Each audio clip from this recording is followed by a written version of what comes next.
Hello, एक बार वापस से इस सेशन में आपका स्वागत है। गीता शिक्षण संस्थान के गीता ज्ञान विहार के सभी साइंस के स्टूडेंट्स का आज के इस लेक्चर में बहुत बहुत स्वागत है। बच्चों, आप लोग बहुत इंटरेस्ट लेके फिज़िक्स को देख रहे हैं, फिज़िक्स के लेक्चर्स देख रहे हैं।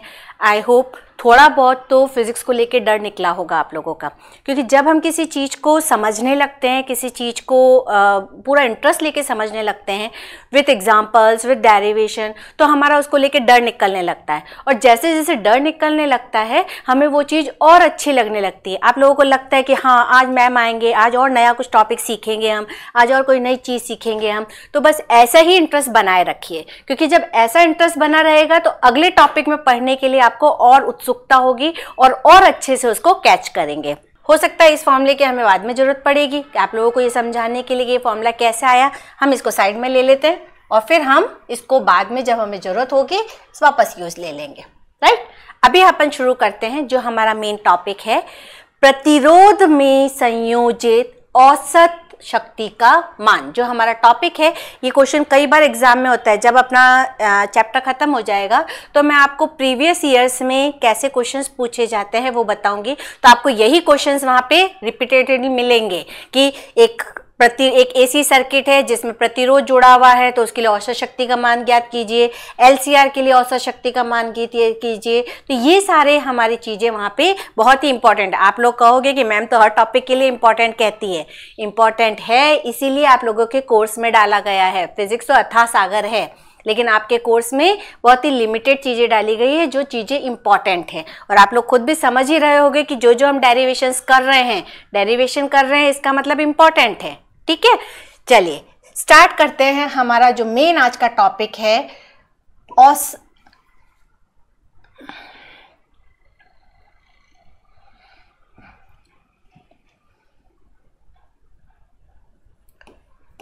प्रतिरोध में संयोजित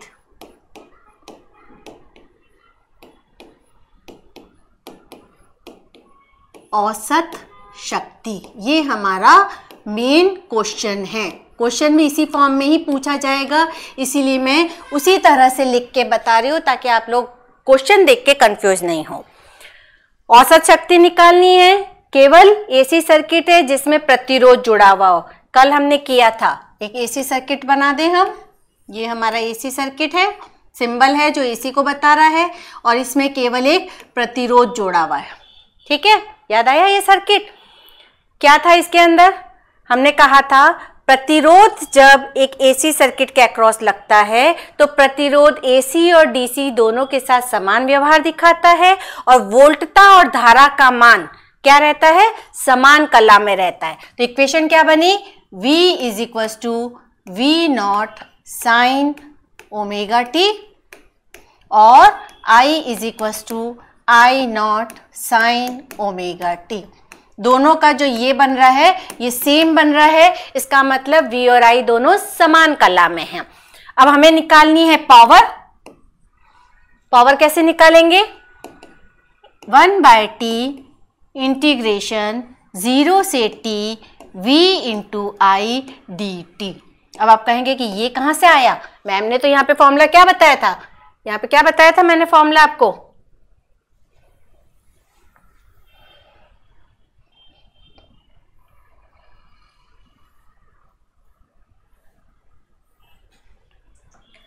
क्या बताया था मैंने? ये देखिए क्या था हमारे पास? Integration p dt। अब पावर की आप लोगों ने डेफिनेशन जो छोटी क्लासेस में पढ़ी थी, क्या थी? पावर इज इक्वल टू होता है voltage into current, V into I. इसलिए हमने यहाँ पे पावर की जगह क्या लिख दिया? V इंटू आई लिख दिया। अब हमारे पास V का मान है, I का मान है, दोनों यहाँ पुट कर देते हैं। क्या बन जाएगा? 1/t इंटीग्रेशन 0 से t, V है V naught sine omega T. Physics इतनी टफ नहीं है, बस समझनी जरूरी है। अगर समझ लिया तो आपको लगेगा अरे फिजिक्स में तो कुछ है ही नहीं, बस डेरिवेशंस याद करें, फॉर्मूले याद करें और डेरिवेशन हो जाता है हमारा। बस याद क्या रखना है, शुरू कहाँ से करना है, फॉर्मूला क्या रखना है, कॉन्सेप्ट क्या है, अगर वो ध्यान है आराम से पूरा डेरिवेशन हो जाएगा। ठीक है, तो हमारा क्या बन गया, पावर का फॉर्मूला बन गया 1/t v0 sin omega t I0 sin omega t dt। अब सिंपल कुछ भी नहीं करना है, ट्रिग्नोमेट्री लगानी है, मैथ्स करनी है। ठीक है, power is equal to 1/t integration 0 से t, हमारे पास आया था v0 I0 sine into sine, तो sine square omega t dt। Clear, दो आई थे टर्म, एक v0 साइन ओमेगा टी, एक I0 sine omega T. v0 और I0 तो कांस्टेंट है, दोनों साइन को मल्टीप्लाई कर लिया, साइन स्क्वायर ओमेगा टी हो गया। v0 I0 को हम बाहर ले सकते हैं, तो v0 I0 divide by T integration 0 से t sine square omega T dt। Right, अब यहाँ पे मैं आपको एक छोटी सी टिप बताती हूँ। आप फिजिक्स में इस चीज़ को डायरेक्ट यूज़ कर सकते हो हर जगह पे, क्योंकि ये आपकी फिजिक्स में हर जगह पे, अभी तो हमने फर्स्ट चैप्टर स्टार्ट किया है, लेकिन जब आप लास्ट तक पहुंचेंगे तो ये चीज़ आपकी हर जगह पर आएगी और आप फिजिक्स में बिना किसी दिक्कत के इस टिप को यूज़ कर सकते हो। जब अपन साइन स्क्वायर ओमेगा टी का इंटीग्रेशन करते हैं, मैथ्स में अगर ये आता है तो आपको पूरा खोल के, पूरा डिटेल से फॉर्मूला लगा के सब कुछ करना पड़ेगा, लेकिन फिजिक्स में हमारे डेरिवेशन ही इतने लंबे हैं और वहाँ पे हम उसको पूरा सॉल्व करने बैठेंगे तो टाइम बहुत खराब होता है। इसलिए आप छोटी सी टिप्स यहाँ यूज़ कर सकते हो। साइन स्क्वायर का डायरेक्ट इंटीग्रेशन नहीं होता है, हमें क्या करना पड़ेगा, इसको कॉज में कन्वर्ट करना पड़ेगा। बता देती हूँ मैं आपको, cos 2 theta is equal to होता है 1 माइनस 2 साइन स्क्वायर थीटा। ठीक है, तो 2 sine square theta is equal to बन जाएगा 1 माइनस कॉस 2 थीटा, और अगर मैं इस 2 को भी डिवाइड में डाल दूं तो sine square theta is equal to बन जाएगा 1 minus cos 2 theta upon 2। Right, वापस से अब क्या करना पड़ेगा, इस फॉर्मूले की जगह हमें ये वैल्यू रखनी पड़ेगी, फिर अलग अलग स्टेप्स में इंटीग्रेट करना पड़ेगा, कई जगहों पे बहुत लंबे डेरिवेशंस आएंगे। तो हम यहाँ पे एक टिप याद रखेंगे। टिप क्या याद रखेंगे, ये सिर्फ याद रखने के लिए है, हर जगह पे आप इसको फिजिक्स में तो यूज कर सकते हो, कोई दिक्कत नहीं है, कोई मार्क्स भी नहीं काटेगा आपका, लेकिन मैथ्स में आपको पूरा ऐसे खोल के और डेरिवेशन करना पड़ेगा। यूँ नहीं कि मैम ने कहा था तो हम फिजिक्स में तो यूज कर रहे हैं, मैथ्स में भी हम डायरेक्ट यूज कर लें, मैथ्स में आप इसको नहीं कर सकते हो। मैथ्स में अगर क्वेश्चन आता है तो पूरा फॉर्मूला लगा के पूरा डिटेल में ही इसको आपको करना पड़ेगा। ठीक है, तो अब क्या हुआ, हमारा टिप जो मैं आपको बताने वाली थी, टिप ये थी हमारी,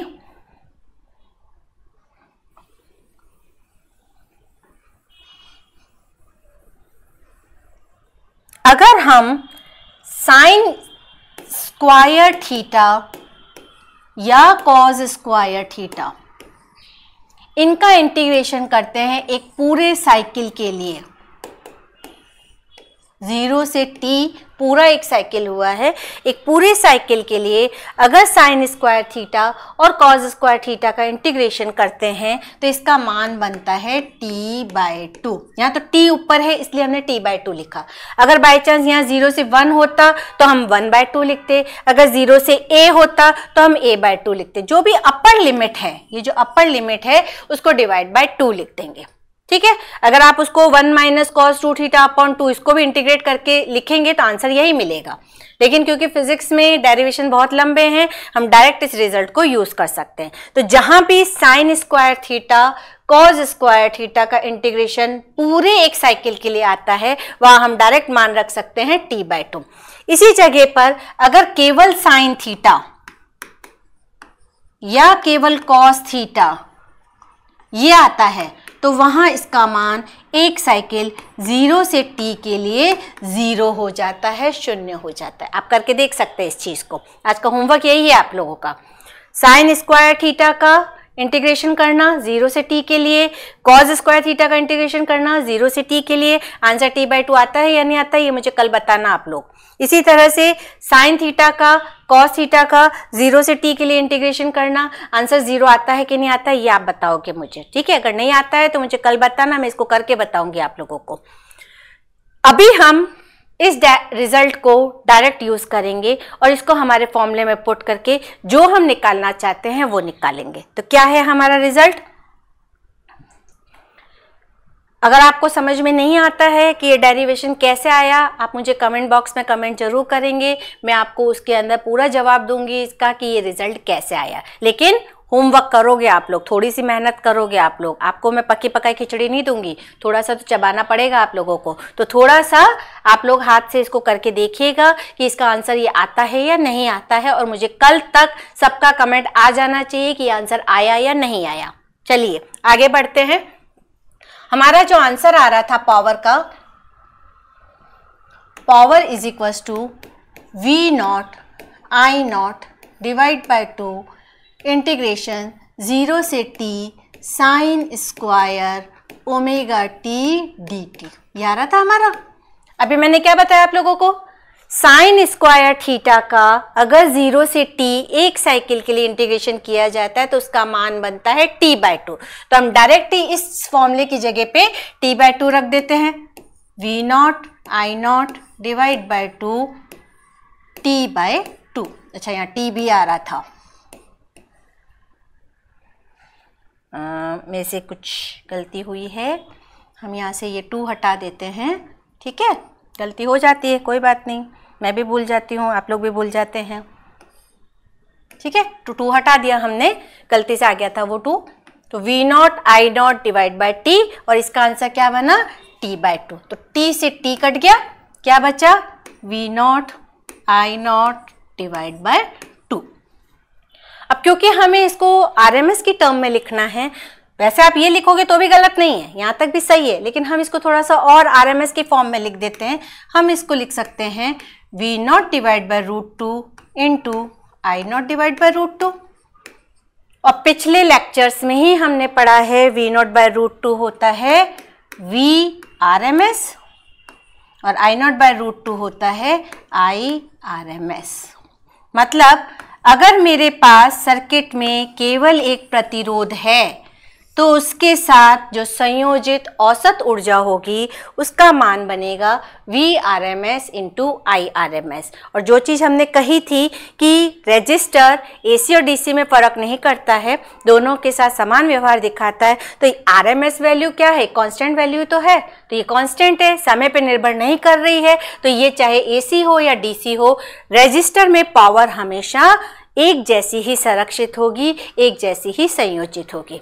ये हमारा पहला टॉपिक कंप्लीट हुआ कि एक प्रतिरोध के साथ कितनी औसत शक्ति संयोजित होती है। नेक्स्ट टॉपिक हम लेते हैं,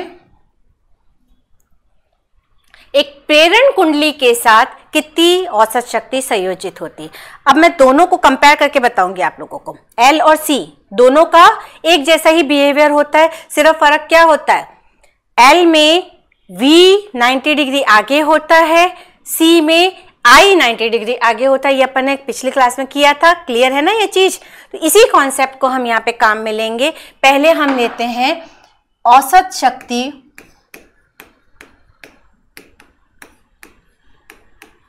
किसके लिए, L के लिए। तो फर्स्ट केस हम ले लेते हैं L के लिए। L क्या था, प्रेरण कुंडली, ठीक है। क्या था इसका सर्किट, ये हमारे पास एक प्रेरण कुंडली थी, इसके साथ मैंने एक AC सिंबल लगा दिया, एक AC वोल्टेज लगा दिया। अब हमने क्या पढ़ा था, जब प्रेरण कुंडली होती है तो उसमें वोल्टता धारा से 90 डिग्री आगे होती है। मतलब अगर मेरा यहाँ पे वोल्टता का मान था तो धारा 90 डिग्री पीछे थी इससे, ठीक है। वोल्टता हमेशा धारा से 90 डिग्री आगे होती है, या इसको अपन दूसरी लैंग्वेज में क्या कहेंगे कि धारा वोल्टता से 90 डिग्री पीछे होती है। इन दोनों के बीच का जो एंगल होता है वो 90 डिग्री का होता है, ठीक है। इसके लिए इक्वेशन क्या डिराइव करी थी हमने, V is equal to V0 sine omega t और I is equal to I0 sine omega T minus pi by 2।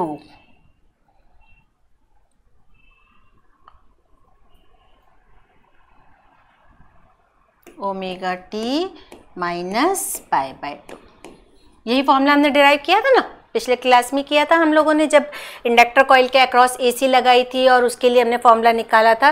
वोल्टा का मान ये था, धारा का मान ये था। अब आगे का स्टेप बिल्कुल वैसा ही है जैसा हमने प्रतिरोध में किया था। पावर निकालेंगे, पावर क्या थी 1/t, क्योंकि हम एवरेज पावर की ही बात कर रहे हैं। Average power is equal to 1/t integration 0 से t v into I dt। ये तो आपका सिर्फ पिछली क्लास का रिवीजन है। नोट्स में आप लोगों को, एग्जाम में आप लोगों को ये सब नहीं लिखना है, एग्जाम में केवल आपको ये लिख के आना है, राइट। अब हमारे पास v का मान है, i का मान है, ये दोनों मान यहाँ पुट कर देते हैं और पावर निकाल लेते हैं। Average power is equal to बन जाएगी 1/t इंटीग्रेशन 0 से t v naught sine omega T into I naught sine omega T minus pi by 2 into D T. Integration है इसलिए डी टी लगाना बहुत ज़रूरी है। समझ में आ गया ये? अब क्या करना है, वी नॉट आई नॉट को कॉमन ले लें हम। V naught I naught divide by T integration 0 से T sine omega T sine omega T minus pi by 2 D T. ठीक है, कल वाले डेरिवेशन में ही हमने पढ़ा था sine minus theta is equal to क्या होता है, माइनस कॉस थीटा। ये होता है ना हमारा, दिख रहा है? थोड़ा सा उधर चला गया, इधर ले आते हैं। चलिए,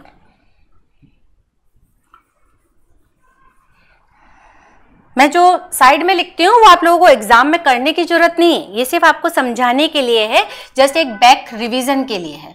sign minus theta is equal to होता है माइनस ऑफ कॉस थीटा। ठीक है, इसी कॉन्सेप्ट को अगर हम यहाँ यूज करें तो यहाँ पे क्या होगा, ये माइनस बाहर आ जाएगा। एक और फॉर्मूला आप लोगों ने पढ़ा था साइन 90 माइनस थीटा। चलिए इस केस में पहले करके देख लेते हैं, फिर आगे बताती हूँ। V naught I naught divide by T integration 0 से टी, इसको जब मैंने इस फॉर्मूले में लिखा तो माइनस बाहर आ जाएगा और ये क्या बन जाएगा, sign omega T sine pi by 2 minus omega T. लिख सकते हैं ना ऐसे हम इसको। और 10th में ही आप लोगों ने ट्रिग्नोमेट्री में पढ़ा था साइन 90 माइनस थीटा कितना हो जाता है, कॉस थीटा। साइन और कॉस दोनों एक दूसरे के पूरक होते हैं, दोनों का सम हमेशा 90 आता है, दोनों एक दूसरे के रिवर्स होते हैं। जो बिहेवियर साइन इंटीग्रेशन में दिखाता है, कॉस डिफरेंशिएशन में वो बिहेवियर दिखाता है, दोनों एक दूसरे के पूरक होते हैं। तो साइन 90 माइनस थीटा कितना बन जाएगा, कॉस थीटा। तो क्या ये चीज हम यहाँ अप्लाई कर सकते हैं, पाई बाय 2 मतलब 90 और ये थीटा हो गया हमारा। तो इस पूरे की जगह कौन सा, ये, इसकी जगह पे हम क्या लिख सकते हैं, कॉस ओमेगा टी लिख सकते हैं। चलिए, average power is equal to minus V naught I naught divide by 2 integration 0 से T sine omega T cos omega T D T. ठीक है, ट्रिग्नोमेट्री में एक और फॉर्मूला पढ़ा था, sine omega T cos omega T. कोई फॉर्मूला होता है, नहीं होता है। हमको क्या करना पड़ेगा, यहाँ पे 2 से मल्टीप्लाई और 2 से डिवाइड करना पड़ेगा। जब हमने 2 से मल्टीप्लाई कर दिया तो अब ये किसका फॉर्मूला बन गया, याद आ रहा है, 2 साइन थीटा कॉस थीटा किसका होता है, साइन 2 थीटा का फॉर्मूला होता है, साइन 2 थीटा। फिजिक्स में ना तो इंटीग्रेशन पीछा छोड़ेगा, ना डिफरेंशिएशन पीछा छोड़ेगा, ना मैट्रिक्स पीछा छोड़ेगी और न ही ट्रिग्नोमेट्री पीछा छोड़ेगी। ये चारों चीजें आपकी बहुत अच्छे से क्लियर होनी चाहिए, तो फिजिक्स के डेरिवेशन बहुत इजीली समझ में आ जाएंगे। Sine 2 theta is equal to होता है 2 sine theta into cos theta. हम इसी चीज को यहाँ अप्लाई करते हैं, minus V naught I naught divide by 4 और इसकी जगह पे मैं लिख देती हूं साइन 2 थीटा कितना है मेरा ओमेगा टी, तो omega T D T, right.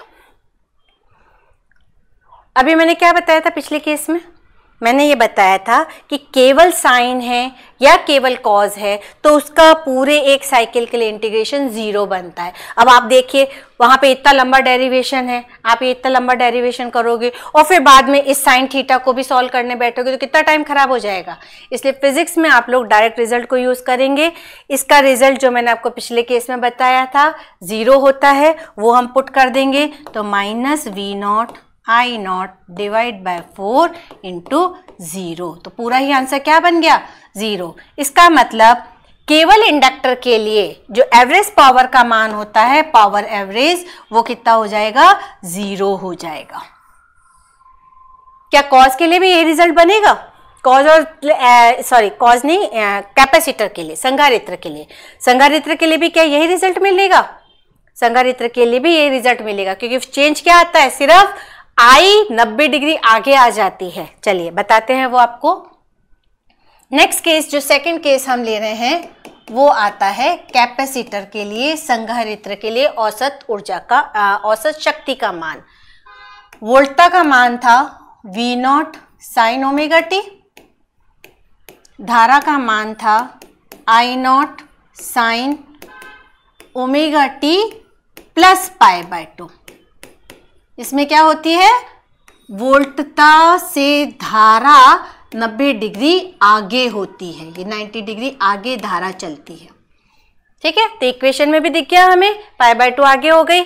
इसी से ही हम पावर एवरेज निकाल देते हैं, तो average power is equal to 1 by T integration 0 से T V naught sine omega T I naught sine omega T plus pi by 2। वही रिजल्ट्स हमें मिलते जा रहे हैं जो हमने इंडक्टर के लिए किया था, सिर्फ फर्क क्या आ रहा है, या omega T plus pi by 2 आ रहा है, वहां omega T minus pi by 2 होगा। अब आप लोगों को समझ में आया क्या डिफरेंस आया? वहां पे हमने माइनस को बाहर ले लिया था, यहाँ माइनस बाहर नहीं लेना पड़ेगा, यहाँ हम डायरेक्ट लिख देंगे क्योंकि हमें पता है sine 90 plus theta cos theta होता है। तो हम यहाँ पे लिखते हैं 1 बाय टी इंटीग्रेशन 0 से T V naught sine omega T I not cos omega T D T. ठीक है, हो गया इजी। बाकी का रिजल्ट हमें सेम मिल रहा है, सिर्फ एक माइनस की जगह या प्लस आ गया है, बाकी और कोई फर्क नहीं आया है। Average power is equal to V naught I naught divide by T integration 0 से T sine omega T cos omega T D T. पिछले वाला टर्म है आ गया, 2 से मल्टीप्लाई 2 से डिवाइड, ये साइन 2 थीटा बन गया, V naught I naught divide by 2t integration 0 से t sine 2 omega T D T. एक बार का कॉन्सेप्ट समझ में आ गया, आगे के डेरिवेशन आराम से होते जाएंगे। इसका मान 0 होता है, V naught I naught divide by 2t into 0, तो एवरेज पावर कैपेसिटर के साथ भी कितनी हो गई 0। तो कंक्लूजन ये निकला कि प्रतिरोध के साथ औसत ऊर्जा रहती है और वो भी मैक्सिमम रहती है, लेकिन प्रेरण कुंडली और संधारित्र के साथ औसत ऊर्जा का मान 0 हो जाता है। यही कारण है कि प्रेरण कुंडली और संधारित्र को काल्पनिक डिवाइस कहा जाता है, इमेजिनरी एलिमेंट्स कहा जाता है, एक्टिव एलिमेंट्स कहा जाता है। इमेजिनरी एलिमेंट्स कहते हैं हम इसको, एपिरेंट एलिमेंट्स भी कह सकते हैं इसको हम।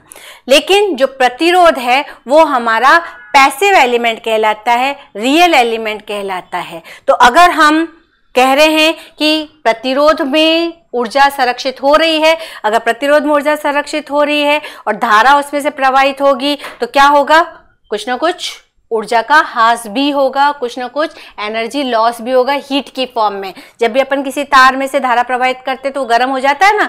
अपन चार्जर भी अगर फ़ोन चार्जिंग में लगाते हैं, हमारा फ़ोन चार्जिंग में लगा, फ़ोन भी गर्म हो जाता है, चार्जर भी गर्म हो जाता है।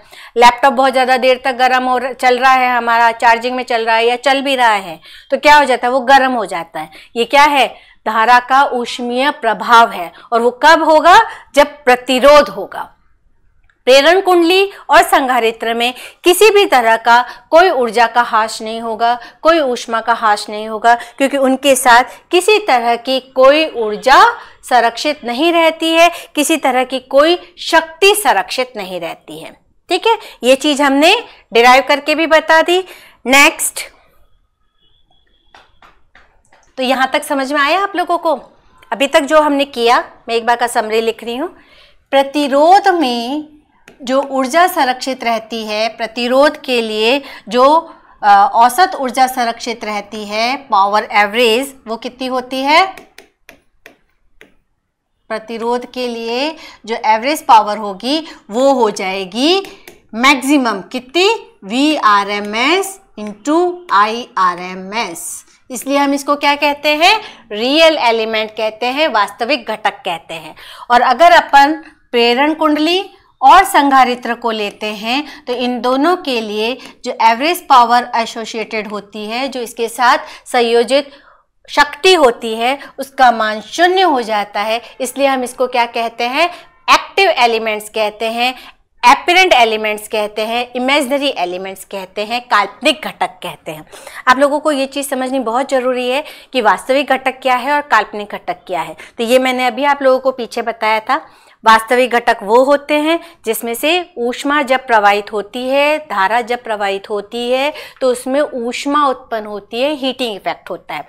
और जो हमारे काल्पनिक घटक हैं वो होते हैं जिसमें से जब धारा प्रवाहित होती है तो उसमें किसी तरह की कोई ऊष्मा उत्पन्न नहीं होती है, और अगर ऊष्मा उत्पन्न नहीं होगी तो किसी तरह का कोई ह्रास नहीं होगा, क्योंकि उसके साथ किसी भी तरह की कोई पावर एसोसिएटेड नहीं होती।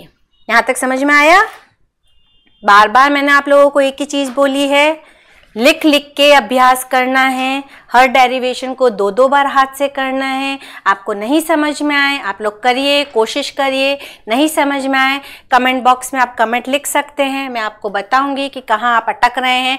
लेकिन हाथ से करना बहुत ज़रूरी है। केवल हमने पढ़ लिया, हमें समझ में आ गया, ये इतना काफ़ी नहीं है। आपको हाथ से लिखना ही पड़ेगा तो डेरिवेशंस याद होंगे। आपको पता है, मैं जब 12th में थी तो मेरे एक फिज़िक्स के जो गुरुजी थे वो मुझसे 3-3 बार पूरा चैप्टर लिखवाते थे, और जब मैंने 3-3 बार उसको लिखा तो मुझे आज तक याद है। आज भी अगर मुझे कहा जाए कि ये डेरिवेशन करके दिखाओ, मैं आपको आराम से बिना किताब देखे भी करके दिखा सकती हूँ।